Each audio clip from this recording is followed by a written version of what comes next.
Gerimis tipis membasahi jalanan kota sore itu, membiaskan cahaya neon minimarket menjadi untayan warna yang pudar. Fournier menarik kerah jaket kurirnya lebih rapat. Kakinya terasa pegal setelah seharian berkeliling mengantar pesanan.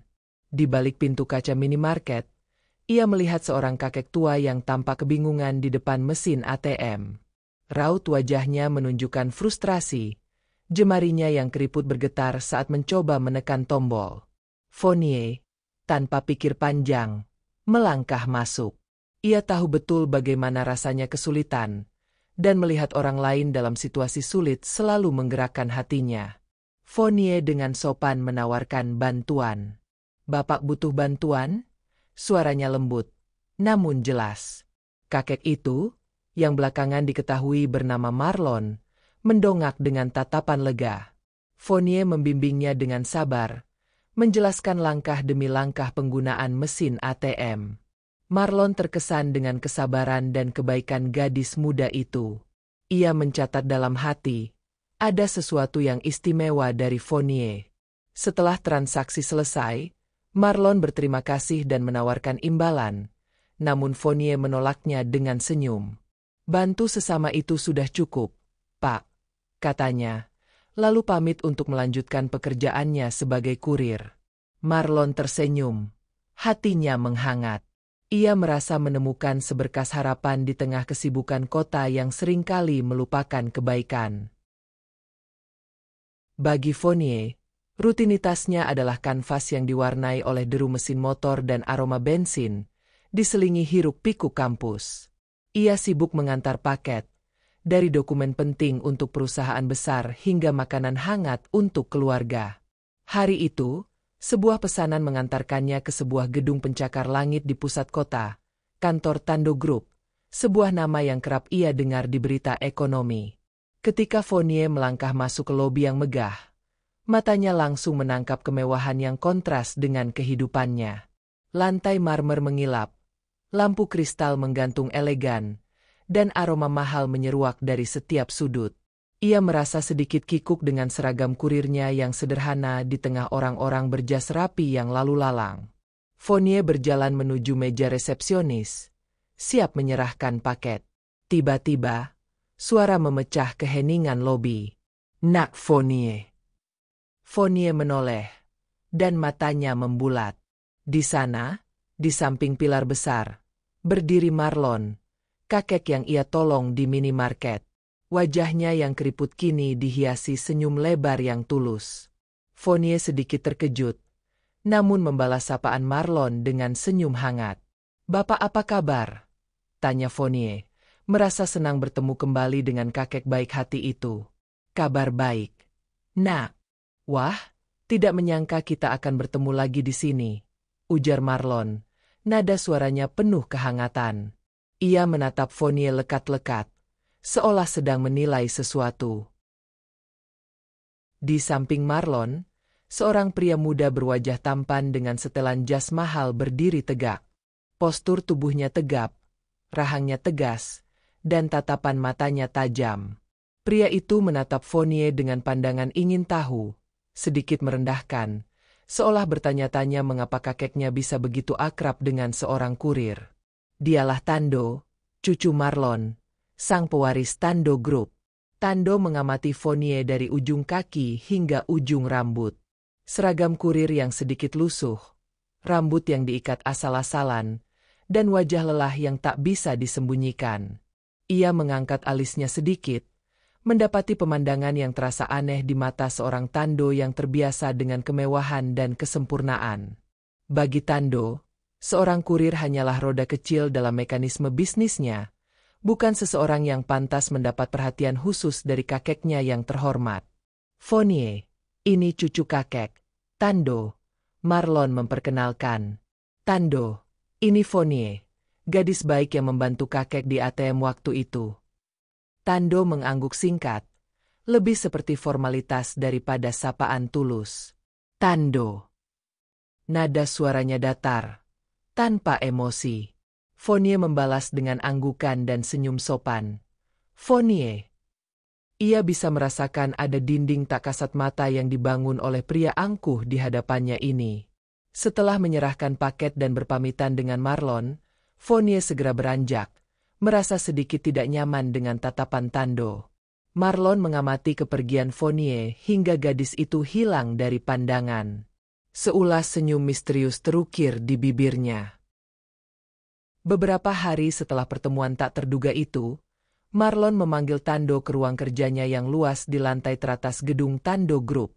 Ruangan itu didominasi warna gelap, perabotan kayu jati mahal, dan pemandangan kota yang terhampar luas di bawah. Suasana di antara mereka agak kaku. Marlon duduk di balik meja kerjanya yang megah, menatap Tando dengan ekspresi serius yang jarang sekali ia tunjukkan. "Tando, kamu tahu kakek sudah tidak muda lagi." Marlon memulai. Suaranya berat. Kakek sudah membangun Tando Group ini dari nol. Seluruh hidup kakek didedikasikan untuk ini. Dan kakek ingin semua ini berlanjut, berkembang lebih besar di tangan yang tepat. Tando mengangguk. "Tentu, Kek. Aku siap. Aku sudah belajar banyak dari kakek, dan aku sudah membuktikan kemampuanku di perusahaan ini." Ia merasa bangga dengan pencapaiannya. Sebagai cucu tunggal, ia selalu diasuh untuk menjadi penerus, dan ia telah bekerja keras untuk itu. "Kakek tahu itu, Tando," potong Marlon, menghela napas panjang. "Kamu cerdas, ambisius, dan punya visi.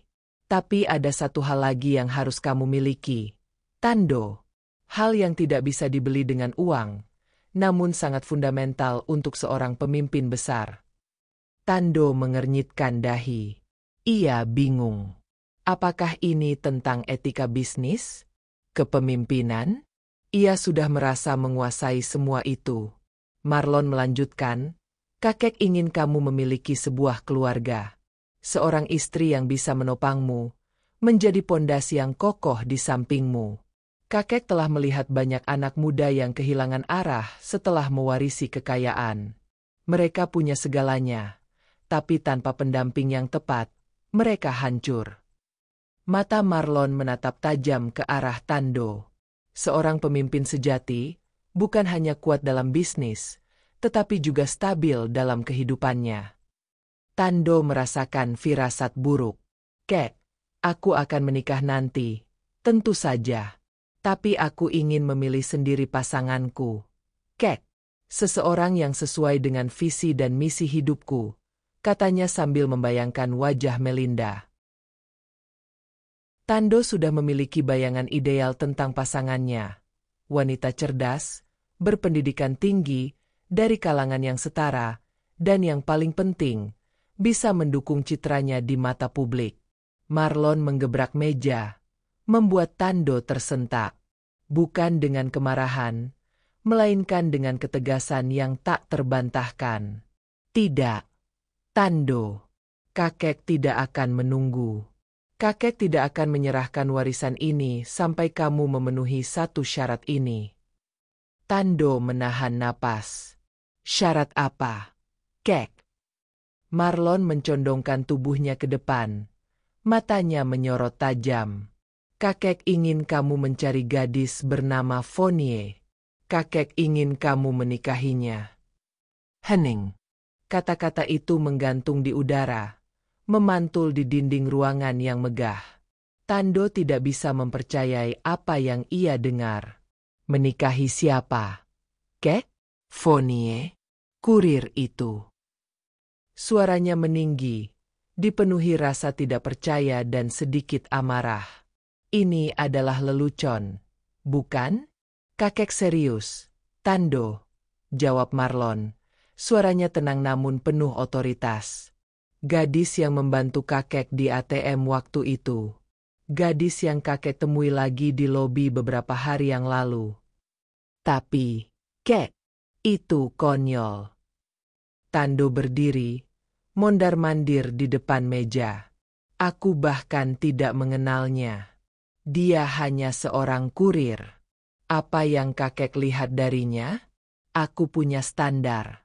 Kek, aku butuh seseorang yang sepadan, yang bisa diajak berbicara tentang bisnis, tentang masa depan Tando Group.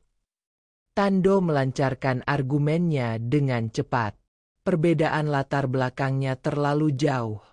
Kek, dia dari kalangan biasa. Aku ini Tando Pratama, penerus Tando Group.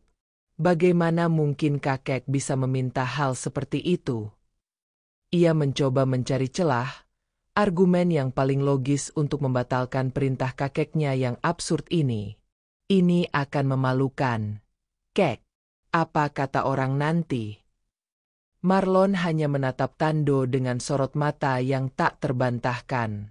Apa kata orang tidak sepenting apa kata hati kakek. Tando.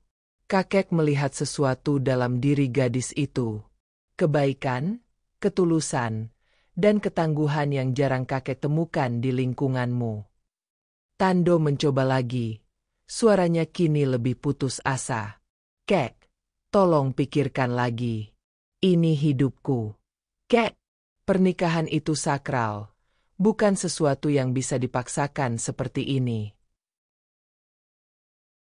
Marlon menghela napas, namun keputusannya sudah bulat. Kakek telah memutuskan. Tando, ini bukan permintaan. Ini adalah satu-satunya cara kakek akan menyerahkan perusahaan dan seluruh aset kakek kepadamu.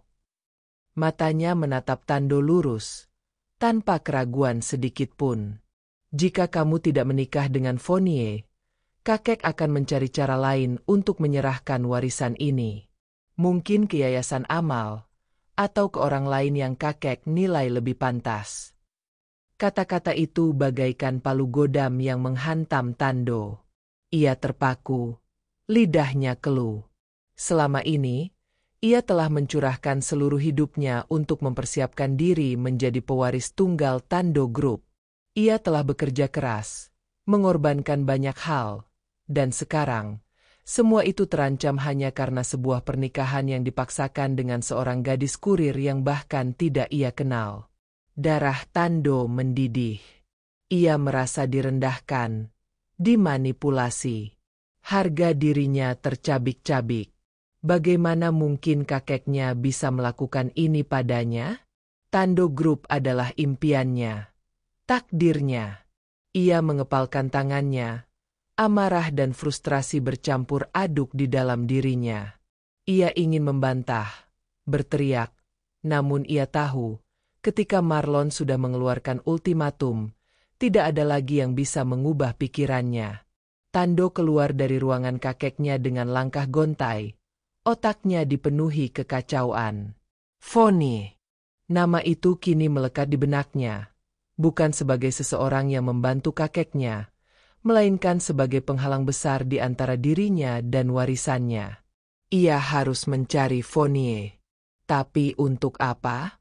Untuk memohon? Untuk memaksakan kehendaknya? Ia belum tahu. Yang jelas, sebuah konflik besar baru saja dimulai dalam hidup Tando.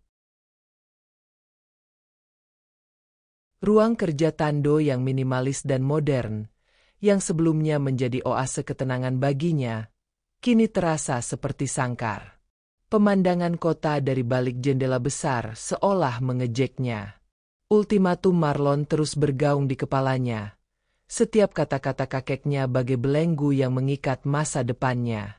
Tando, yang selalu merasa memegang kendali atas hidupnya, kini terperangkap dalam pilihan yang ia benci. Menikah dengan Fournier atau kehilangan Tando Group. Dilema ini menggerogoti Tando. Ia tak bisa tidur nyenyak. Pekerjaannya di kantor menjadi kacau. Rapat-rapat penting terasa hambar. Angka-angka dalam laporan keuangan tak lagi menarik perhatiannya.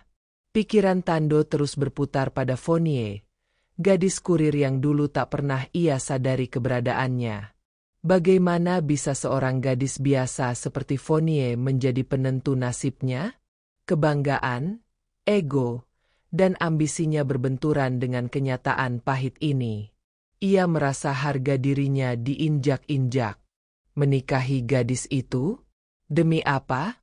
Gumamnya suatu malam, menatap langit-langit kamarnya. Aku tahu kakek ingin yang terbaik. Tapi ini tidak adil. Tando mencoba berbicara lagi dengan Marlon. Dengan nada lebih lunak kali ini, mencoba mencari celah untuk negosiasi.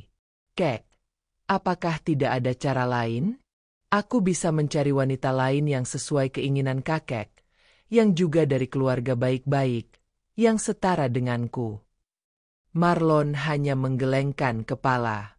Kakek sudah melihat Tando. Kamu terlalu sibuk dengan duniamu sendiri. Kamu butuh seseorang yang bisa melihat di luar sana, yang bisa membuatmu lebih peka terhadap kehidupan. Fournier adalah gadis yang kakek pilih. Titik. Kegagalan meyakinkan Marlon membuat Tando semakin frustrasi.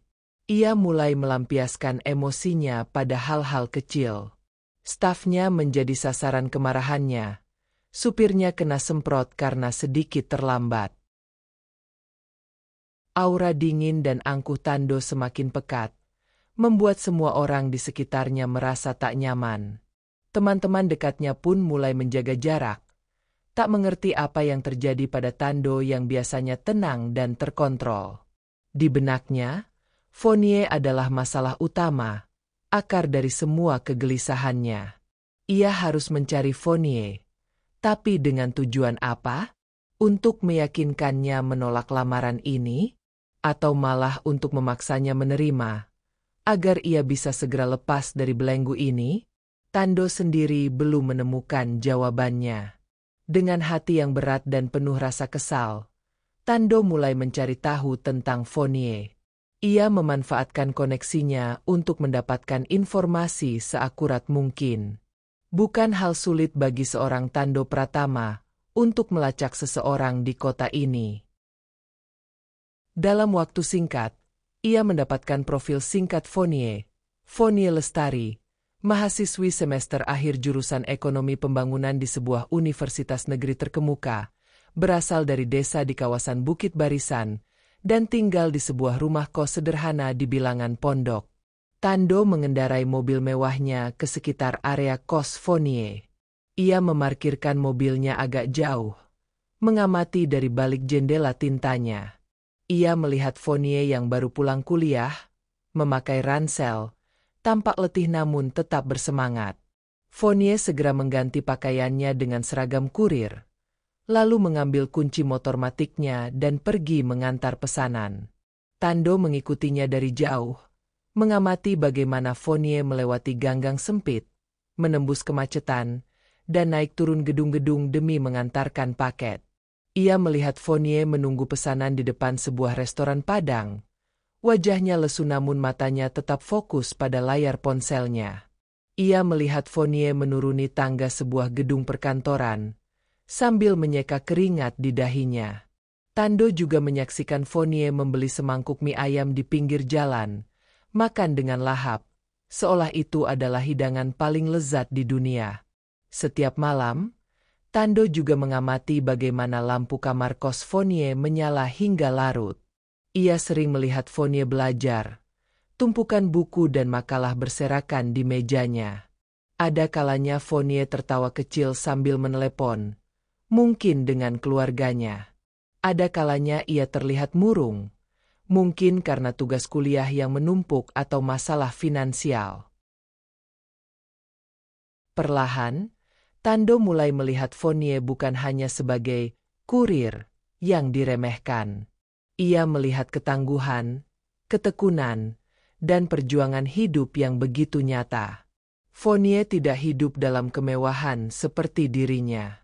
Setiap rupiah yang ia dapatkan adalah hasil keringatnya sendiri. Ia mulai merasakan sedikit rasa hormat, meskipun masih terselip rasa jijik dan kesal karena harus terikat dengan gadis itu. Namun, benih-benih pemahaman itu mulai tumbuh di dalam hati Tando yang keras. Setelah beberapa hari mengamati, Tando memutuskan untuk menemui Fournier secara langsung. Ia memilih waktu ketika Fournier baru pulang dari mengantar pesanan dan sedang beristirahat di kosnya. Tando memakai pakaian kasual mahal, berusaha terlihat biasa, namun tetap menunjukkan aura kemewahannya. Ia mengetuk pintu kos Fournier. Fournier yang sedang membaca buku di dalam, mengerutkan kening mendengar ketukan di sore hari. Ia membuka pintu, dan matanya membulat saat melihat Tando berdiri di depannya. Pria angkuh dari Tando Group itu. Tuan Tando. Fournier bertanya, nada suaranya campur aduk antara terkejut dan bingung. Tando merasa canggung. Ini adalah situasi yang sama sekali baru baginya. Ia terbiasa memberikan perintah, bukan menghadapi situasi seperti ini. Bisakah kita bicara sebentar? Katanya. Suaranya sedikit kaku. Fournier ragu, namun akhirnya mempersilakan Tando masuk ruang tamu kosnya yang mungil dan sederhana. Ruangan itu hanya berisi sofa usang, meja kecil, dan rak buku sederhana yang penuh dengan buku-buku kuliah. Aroma masakan sederhana tercium samar. Tando merasa tidak pada tempatnya. Perbandingan dengan kantornya yang megah begitu mencolok. Fournier terdiam, otaknya berusaha mencerna ucapan Tando. Menikah dengan saya. Ia tertawa kecil, tawa yang terdengar hambar dan penuh rasa tak percaya. Apa ini lelucon, Tuan Tando? Ini bukan lelucon, potong Tando cepat. Kakek saya, dia punya syarat untuk warisan perusahaannya. Dan syarat itu adalah saya harus menikah dengan Anda. Wajah Fournier memerah. Ia merasa dipermalukan. Ide itu begitu absurd, begitu merendahkan. Jadi, saya ini alat, begitu? Alat untuk Tuan Tando mendapatkan warisan? Apakah kakek Anda pikir saya barang yang bisa dibeli atau ditukar? Suaranya mulai bergetar karena marah. Saya tidak akan menikah demi uang atau warisan, Tuan Tando. Saya punya harga diri. Ia berdiri, menatap Tando dengan tatapan menantang. Saya menolak. Silakan sampaikan pada kakek Anda. Saya tidak tertarik dengan tawaran yang merendahkan ini. Tando terkejut dengan reaksi Fournier. Ia mengira Fournier akan terkejut dan mungkin sedikit senang, tapi bukan marah seperti ini. Ia mengira kemiskinan akan membuat Fournier silau. Ia merasa salah tingkah. Dengar, Fournier, ini bukan tentang uang Anda. Ini tentang kehendak kakek saya. Dan saya tidak punya pilihan. Tando mencoba menjelaskan, tapi terdengar seperti pembelaan diri yang lemah. Pilihan. Fournier mencibir. Anda punya pilihan, Tuan Tando. Anda bisa menolak. Sama seperti saya menolak. Harga diri itu tidak bisa dibeli dengan miliaran rupiah. Pertemuan itu berakhir dengan Fournier yang mengusir Tando keluar dari kosnya. Tando merasa semakin kesal dan bingung.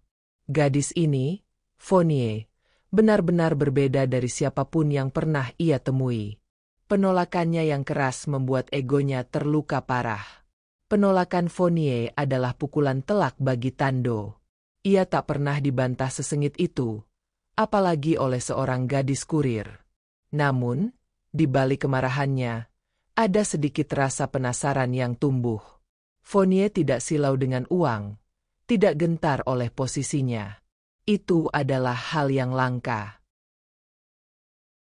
Karena Fournier menolak datang kepadanya, Tando memutuskan untuk mengambil inisiatif dengan caranya sendiri. Ia mulai mengikuti Fournier lebih sering. Ia akan muncul secara kebetulan di kampus Fournier, di kedai kopi tempat Fournier sering belajar, bahkan di tempat-tempat Fournier mengantar pesanan. Awalnya, Tando seringkali muncul dengan sikap yang angkuh dan merepotkan. Ia sengaja memesan makanan atau barang hanya agar Fournier yang mengantarnya. Lalu ia akan sengaja mempersulit proses pengantaran, meminta Fournier menunggu lama, atau protes tentang hal-hal kecil yang tidak penting. Lain kali, periksa lagi pesanannya. Ini tidak sesuai, kata Tando suatu sore saat Fournier mengantar kopi ke kantornya, padahal kopi itu persis seperti pesanannya. Fournier hanya mendesah lelah. Berapa lama lagi?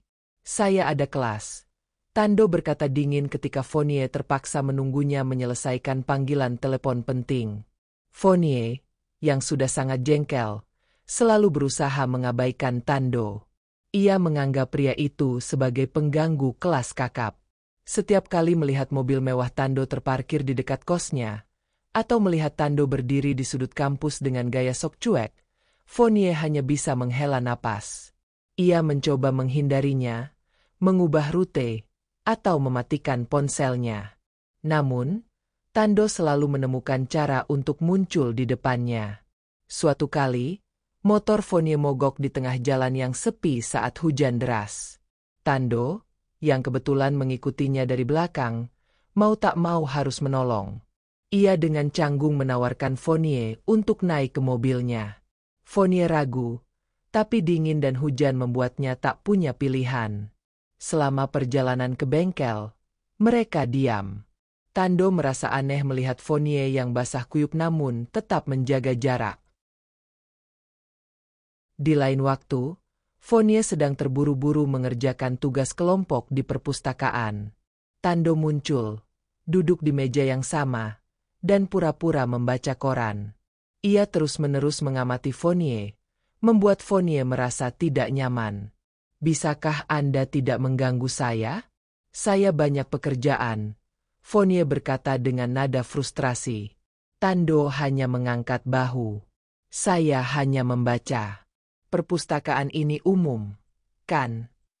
Meskipun Tando kerap bertingkah menyebalkan, Fournier mulai melihat sisi lain dari pria itu. Di balik sikapnya yang dingin dan arogansi, ia melihat kecanggungan yang tak terduga. Tando tidak tahu bagaimana caranya berinteraksi dengan orang biasa. Ia terlihat kaku, bahkan sedikit kikuk dalam situasi di luar lingkungan bisnisnya. Ia juga menyadari bahwa Tando selalu ada di sekitarnya, meskipun dengan alasan yang paling absurd sekalipun. Ada apa sebenarnya di balik kegigihan pria ini? Seiring berjalannya waktu, Tando tidak lagi hanya mengamati Fournier dari jauh, atau mengganggunya dengan dalih pekerjaan. Ia mulai mencari cara untuk memahami Fournier. Ia mengikuti Fournier ke tempat-tempat yang tak pernah ia bayangkan akan ia kunjungi. Ia melihat Fournier berinteraksi dengan teman-temannya di kampus, dengan sesama kurir, dan dengan orang-orang di pasar tradisional tempat Fournier sering berbelanja kebutuhan sehari-hari. Tando melihat Fournier tertawa lepas saat bercanda dengan teman-temannya, tawa yang tidak pernah ia dengar di lingkungannya sendiri. Ia melihat bagaimana Fournier dengan sabar mengajari teman kuliahnya yang kesulitan memahami materi. Ia menyaksikan bagaimana Fournier membantu seorang nenek menyeberang jalan, atau memberikan uang receh kepada pengemis, tanpa mengharapkan imbalan. Suatu hari, Tando sengaja menyamar menjadi pelanggan di sebuah warung kopi sederhana tempat Fournier sering istirahat. Ia mendengar Fournier bercerita kepada temannya tentang kesulitan membiayai kuliah adiknya di kampung, tentang bagaimana ia harus bekerja lebih keras agar adiknya bisa memiliki masa depan yang lebih baik. Tando mendengar Fournier berbicara tentang impiannya untuk lulus, mendapatkan pekerjaan yang layak, dan membangun rumah yang nyaman untuk orang tuanya. Tidak ada keluhan, hanya tekad yang membara. Mendengar cerita itu, Tando merasakan sentuhan emosi yang aneh. Ia, dengan segala kekayaannya, tidak pernah merasakan perjuangan seperti itu. Hidupnya selalu dilayani, kebutuhannya selalu terpenuhi.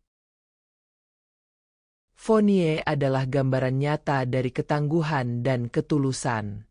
Ia tidak munafik, tidak bersembunyi di balik topeng apapun. Fournier jujur dengan perjuangannya, dan bangga dengan apa yang ia raih dengan keringat sendiri. Tando mulai melihat kecantikan Fournier bukan hanya dari fisik yang sederhana, tetapi dari ketulusan hati dan ketangguhan jiwanya. Ia melihat bahwa Fournier adalah wanita yang berprinsip, yang tidak silau dengan harta, yang memiliki integritas tinggi. Perlahan, dinding kesombongan dan prasangka Tando mulai runtuh. Rasa hormat mulai tumbuh, dan di antara rasa hormat itu, terselip kekaguman yang tak dapat ia bantah. Ia bahkan mulai menghargai Fournier yang selalu berani menolaknya dan mengatakan apa adanya.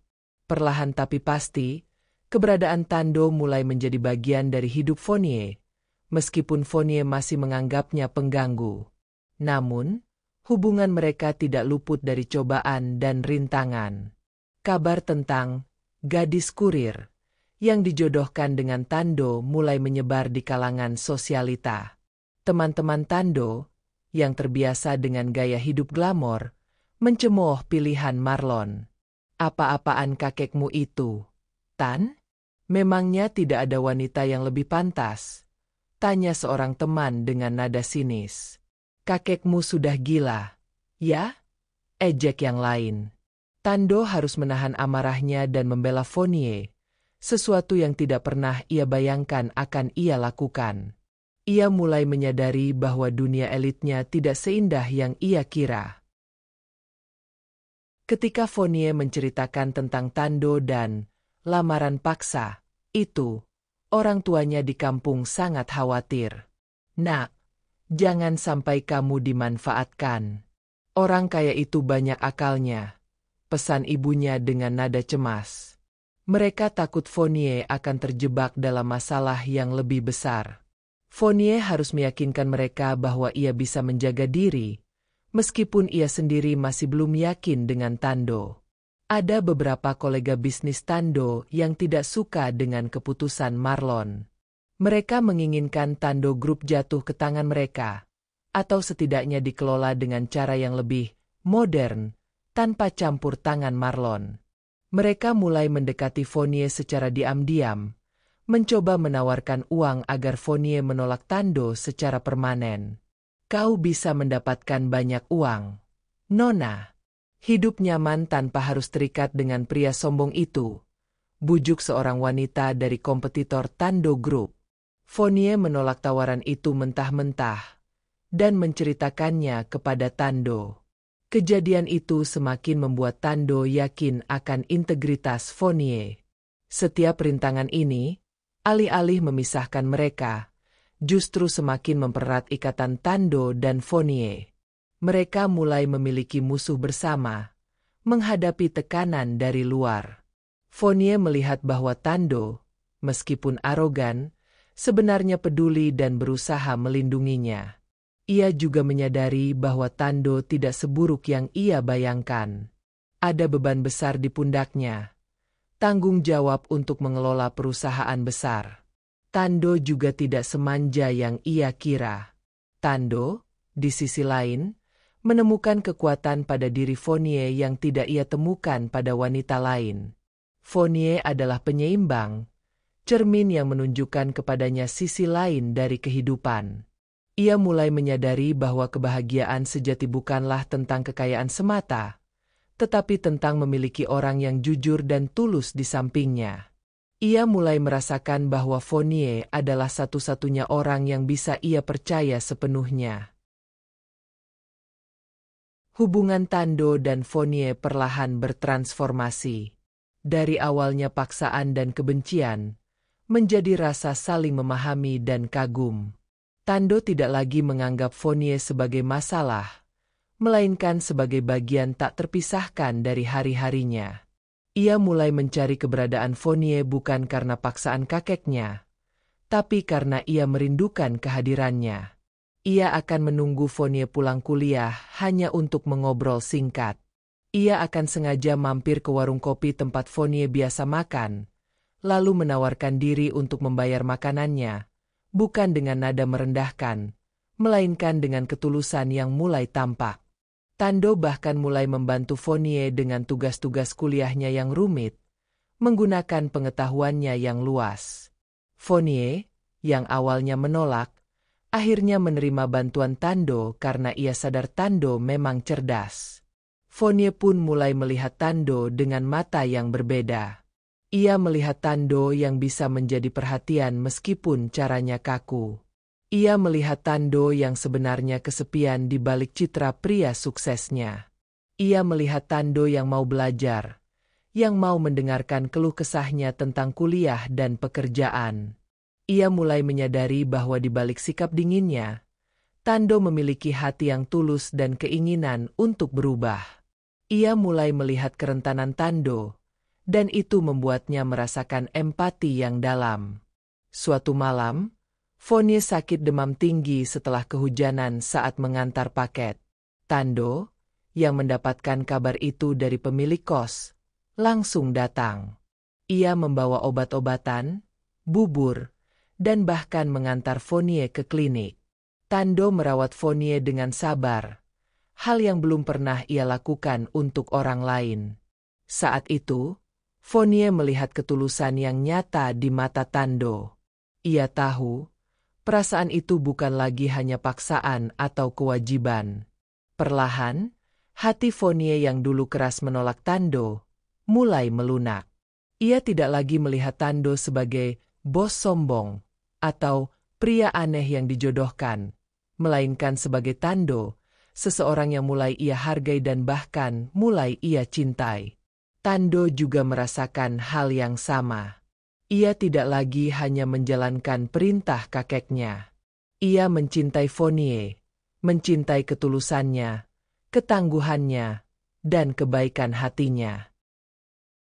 Suatu sore yang cerah, Tando mengajak Fonie ke sebuah taman di pinggir kota. Udara sejuk dan pepohonan rindang menciptakan suasana yang tenang. Mereka duduk di bangku taman, memandang ke arah sungai yang mengalir tenang. Tando menarik napas dalam-dalam. "Fonie," ia memulai, suaranya sedikit bergetar, hal yang sangat jarang terjadi. Aku tahu awalnya ini semua aneh, bahkan mungkin menyakitkan bagimu. Kakek memaksaku, dan aku juga datang kepadamu dengan niat yang buruk. Ia menoleh ke arah Fonie, matanya menatap dalam. Tapi, seiring berjalannya waktu, aku mulai melihat banyak hal. Kamu mengajariku tentang arti perjuangan, tentang ketulusan, tentang kebaikan yang tidak bisa dibeli dengan uang. Fonie mendengarkan, jantungnya berdegup kencang. Ia tahu apa yang akan Tando katakan. "Aku tidak lagi memikirkan warisan kakek," lanjut Tando. Suaranya kini lebih mantap, penuh emosi. "Aku tidak lagi peduli apa kata orang lain.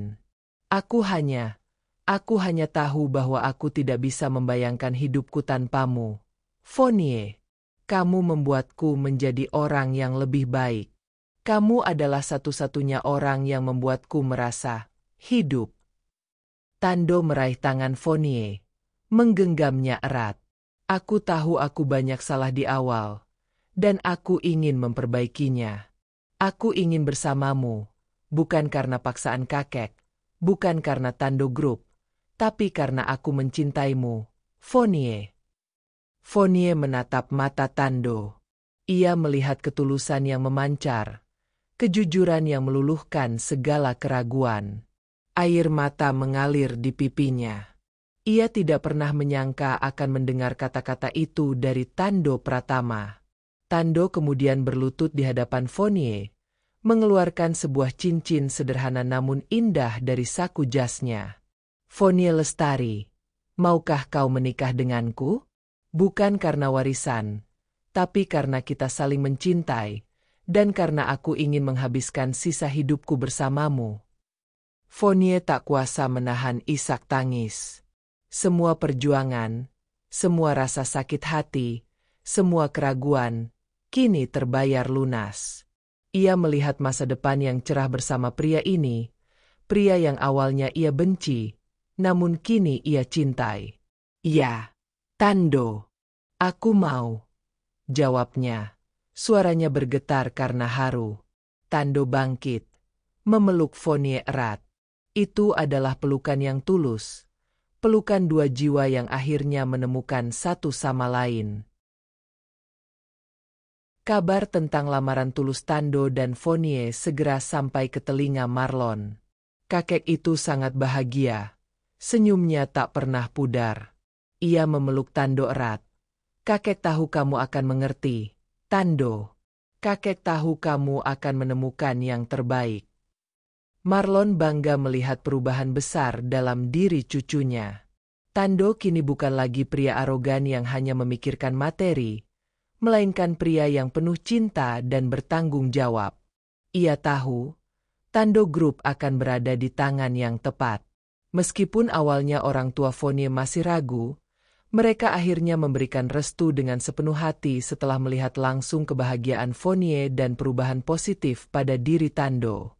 Mereka melihat bagaimana Tando memperlakukan Fournier dengan hormat dan cinta, tidak lagi sebagai gadis kurir, melainkan sebagai calon istrinya yang akan ia jaga. Pernikahan Tando dan Fournier akhirnya digelar. Bukan pesta besar-besaran seperti yang mungkin dibayangkan orang, melainkan upacara yang sederhana namun penuh makna di sebuah aula yang dihias dengan elegan. Fournier mengenakan gaun pengantin sederhana namun anggun, dan Tando tampak gagah dalam jasnya. Di mata mereka, terpancar kebahagiaan dan cinta yang tulus. Itu bukan hanya penyatuan dua insan, tetapi juga penyatuan dua dunia yang berbeda.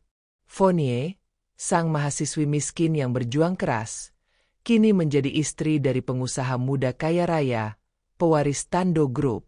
Tando, yang dulunya arogan dan terperangkap dalam dunianya sendiri, kini menjadi pria yang lebih rendah hati, peduli, dan penuh cinta. Mereka membuktikan bahwa cinta bisa tumbuh di tempat yang paling tidak terduga, melampaui perbedaan status sosial, latar belakang, dan segala rintangan. Fournier dan Tando, dengan segala perbedaan mereka, telah menemukan bahwa takdir membawa mereka bersama untuk saling melengkapi, untuk menjadi lebih baik, dan untuk membangun masa depan yang penuh cinta dan pengertian. Mereka berdua, akhirnya, menemukan kebahagiaan sejati dalam pernikahan yang diawali dengan paksaan, namun berakhir dengan cinta yang tulus.